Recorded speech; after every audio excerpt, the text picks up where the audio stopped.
Juan Kapitulo 19. Nang magkagayon nga'y tinangnan ni Pilato si Jesus, at siya'y hinampes.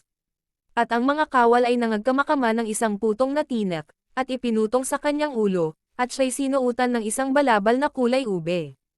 At sila'y nagsilapot sa kanya, at nangagsabi, "Magalak, hari ng mga Hudyo."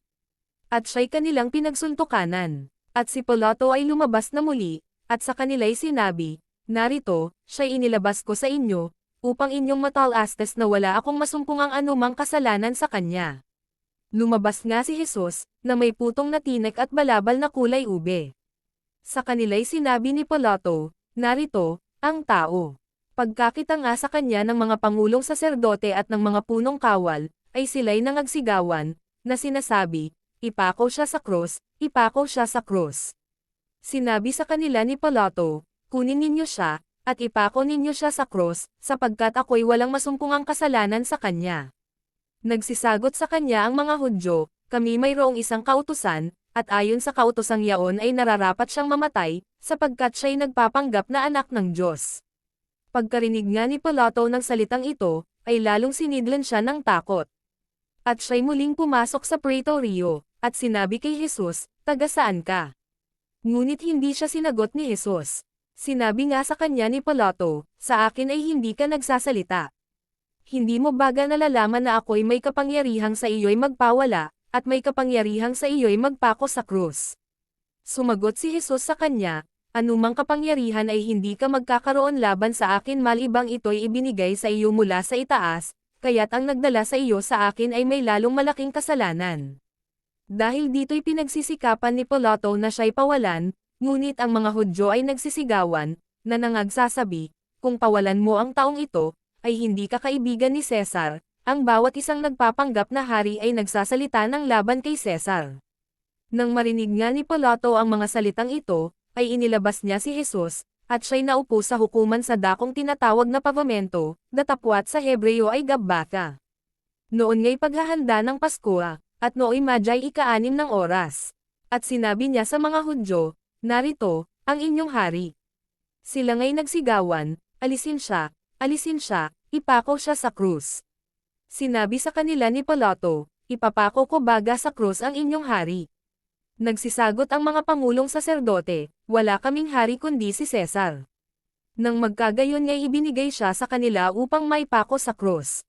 Kinuha nga nila si Jesus, at siya'y lumabas, napasan niya ang krus, hanggang sa dakong tinatawag na dako ng bungo, na sa wikang Hebreo ay tinatawag na Golgotha. Na do'y ipinako nila siya sa krus, at kasama niya ang dalawa pa, isa sa bawat tagiliran, at si Jesus sa gitna. At sumulat din naman si Pilato ng isang pamagat, at inilagay sa yulunan ng krus. At ang nasusulat ay, "Jesus na taga Nazaret, ang hari ng mga Hudyo." Marami nga sa mga Hudyo ang nakabasa ng pamagat na ito, sapagkat ang dakong pinagpakuhan kay Jesus ay malapit sa bayan, at ito'y nasusulat sa Hebreo, at sa Latin, at sa Griego. Sinabi nga kay Pilato ng mga pangulong saserdote ng mga Hudyo, "Huwag mong isulat, ang hari ng mga Hudyo, kundi, ang kanyang sinabi, hari ako ng mga Hudyo." Sumagot si Pilato, "Ang naisulat ko ay naisulat ko." Ang mga kawal nga, nang si Jesus ay kanilang maipako na sa krus, ay kanilang kinuha ang kanyang mga kasuotan at pinag-apat na bahagi, sa bawat kawal ay isang bahagi, at gayon din naman ang tanika, at ang tanika ay walang tahi, na hinabang buo mula sa itaas. Nangagsangusapan nga sila, "Huwag natin itong punatin, kundi ating pagsapalaranan, kung mapapakanino, upang matupad ang kasulatan, na nagsasabi, binahagi nila sa kanila ang aking mga kasuotan, at ang aking balabal ay kanilang pinagsapalaran." Ang mga bagay ngang ito ay ginawa ng mga kawal. Datapwat nangakatayo sa piling ng krus ni Jesus ang kanyang ina, at ang kapatid ng kanyang ina, na si Maria na asawa ni Cleopa, at si Maria Magdalena. Pagkakita nga ni Jesus sa kanyang ina, at sa nakatayong alagad na kanyang iniibig, ay sinabi niya sa kanyang ina, "Babae, narito, ang iyong anak."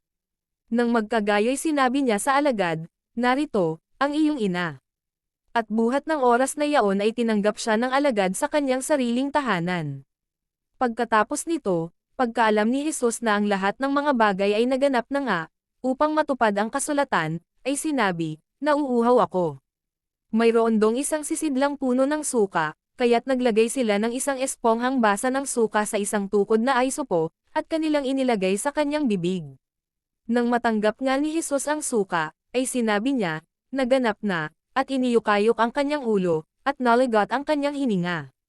Ang mga Hudyo nga, sapagkat nooy paghahanda, upang ang mga katawan ay huwag mang-atire sa krus sa Sabbath, sapagkat dakila ang araw ng Sabbath na yaon, ay hiniling nila kay Pilato na mga umog ang kanilang mga hita, at upang sila'y mang-aalis doon. Nagsiparon na ang mga kawal, at inumag ang mga hita ng una, at nang sa isa na ipinako sa krus na kasama niya. Ngunit nang magsiparon sila kay Jesus, at makitang siya'y patay na, ay hindi na nila inumag ang kanyang mga hita. Gayon may pinalagpasan ang kanyang tagiliran ng isang sibat ng isa sa mga kawal, at pagdakay lumabas ang dugo at tubig. At ang nakakita ay nagpatotoo, at ang kanyang patoto ay totoo, at nalalaman niyang siya'y nagsasabi ng totoo, upang kayo naman ay magsisampalataya. Sapagkat ang mga bagay na ito ay nangyari, upang matupad ang kasulatan, ni isa mang buto niya'y hindi mababalik.